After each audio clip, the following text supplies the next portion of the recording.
நம்ம financial problems எல்லாம் இதோட முடிஞ்சது. இதோ இந்த இன்வெஸ்ட்மெண்ட் ஆன்லைன் விளம்பரத்தை பாரு. வெளிநாட்டு போர்ட்ஃபோலியோ முதலீட்டாளர்கள், அதாவது எஃபிஐயோட தொடர்புடையவங்க.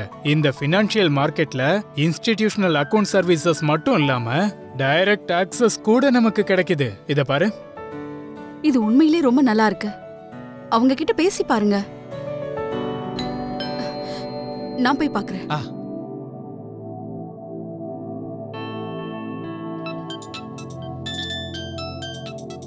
ஹலோ. வணக்கம் சார், திரும்ப கால் பண்ணதுக்கு ரொம்ப நன்றி.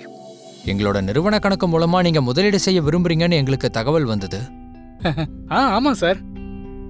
என்னோட கேபிட்டல் அமௌண்ட்டை பெருசாக்க ஒரு வழியை தேடிட்டு இருந்தேன். சோ நான் உங்க சைட்ல இன்வெஸ்ட் பண்ண முடியுமா? நாங்க பொதுவா ஃபாரின் போர்ட்ஃபோலியோ முதலீட்டாளர்கள், அதாவது எஃபிஐ மாதிரியானவங்க கிட்ட தான் வேலை செய்வோம். ஆனா எங்க நிறுவனத்தோட நன்மதிப்பை உயர்த்துறதுக்காக உங்களை மாதிரி ஆர்வமுள்ள முதலீட்டாளர்களுக்கு ஒரு ஸ்பெஷல் ஆஃபரை கொண்டு வந்திருக்கோம். என்ன ஆஃபர்? இதுல ஜாயினிங் ஃபீஸா 1 லட்சம் ரூபாயை நீங்க முன்பணமா கொடுத்தீங்கன்னா நாங்க உங்களை எங்க பிரிவிலேஜ்ட் கிளையண்ட் குரூப்ல இன்க்ளூட் பண்ணிடுவோம். ஆனா இந்த ஆஃபர் இன்னைக்கு ஒரு நாளைக்கு மட்டும்தான். கண்டிப்பா எனக்கு சம்மதம். இப்ப நான் உங்களுக்கு ஒரு லிங்க் அனுப்பியிருக்கேன். பேமெண்ட் ரிசீவ் ஆன உடனே நாங்களே உங்களுக்கு கால் பண்ணி அக்கௌண்ட் ஓபன் பண்றதுக்கான ப்ராசஸை ஸ்டார்ட் பண்ணிடுவோம்.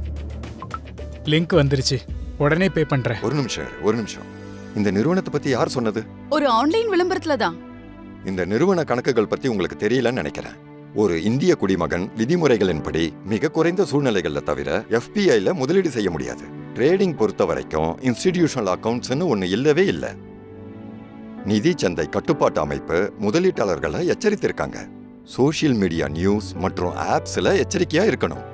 அது மட்டும் இல்ல, எஃபிஐ மூலமா முதலீடு செய்ய உதவுறன்னு சொல்ற எதையும் நம்பக்கூடாது. புத்திசாலியா இருங்க, நல்லபடியா முதலீடு செய்யுங்க.